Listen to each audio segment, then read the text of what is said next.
The focus of this study is Ruth Fertel. Ruth Fertel's rise from a divorced single mother to one of the most successful restaurateurs in American history reflects many of the opportunities and contradictions of the post World War II American economy. As the founder of Ruth's Chris Steakhouse, Fertel built a business empire during a period of rapid economic growth, suburban expansion, and changing gender roles in the United States. Born Ruth Udstad in 1927 in New Orleans, she grew up during the Great Depression. She graduated from high school at only 15 and earned a degree in chemistry and physics from LSU at 19.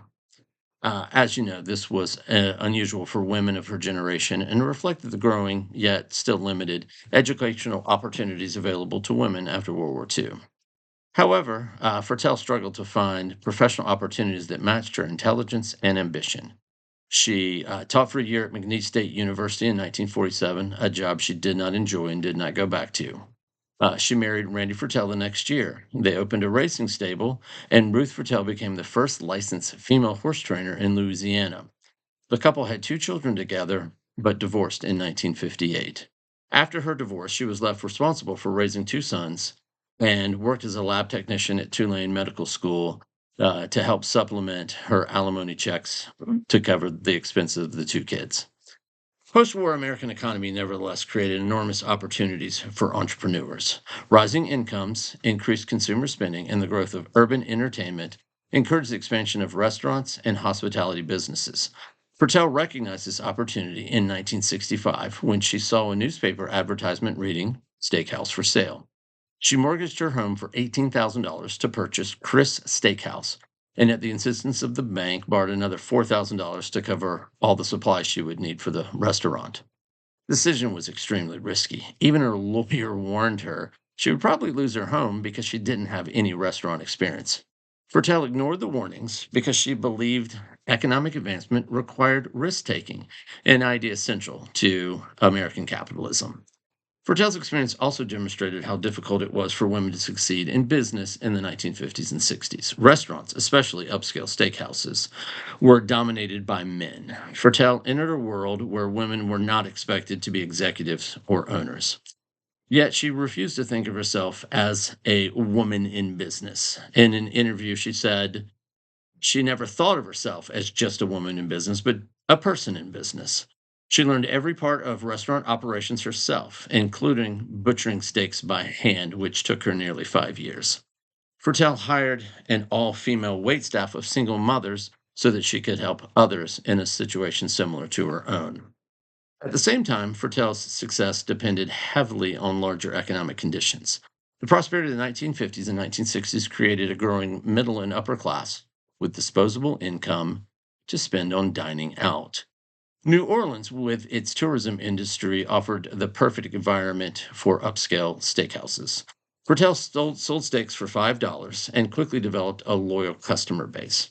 Her restaurant became especially popular among businessmen, politicians, and celebrities.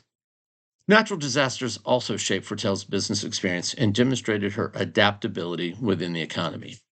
Only months after she purchased the restaurant, Hurricane Betsy devastated New Orleans. Without electricity or refrigeration, Fertel cooked steaks and fed hurricane victims and relief workers free meals. Her actions strengthened customer loyalty and helped her business recover rapidly. This response showed both her personal resilience and the importance of community relationships, the thing that Mark Mitchell talks about in Wendell Berry's essay of how businesses should be built on personal connections and community trust. Also, as Paul Romer argues, economic growth comes from entrepreneurial ideas, standardization, and expansion. One sees the ways that Fertel reflected these broader economic trends through her work at the restaurant, insisting on consistency in food preparation and franchising. The post-war economy witnessed the rise of national chains such as McDonald's and Holiday Inn, which used franchising to expand rapidly across the country.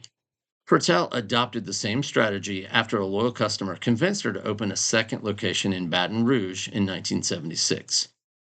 It was in creating the second location that the name of the restaurant changed from Chris Steakhouse. Her contract with Chris did not allow her to use the name for any other location. So she changed the name to Ruth's Chris Steakhouse, a name she disliked after the fact, but it was already done. From there, Ruth's Chris expanded nationally and internationally. By the time of her death in 2002, the company had grown to 82 restaurants worldwide.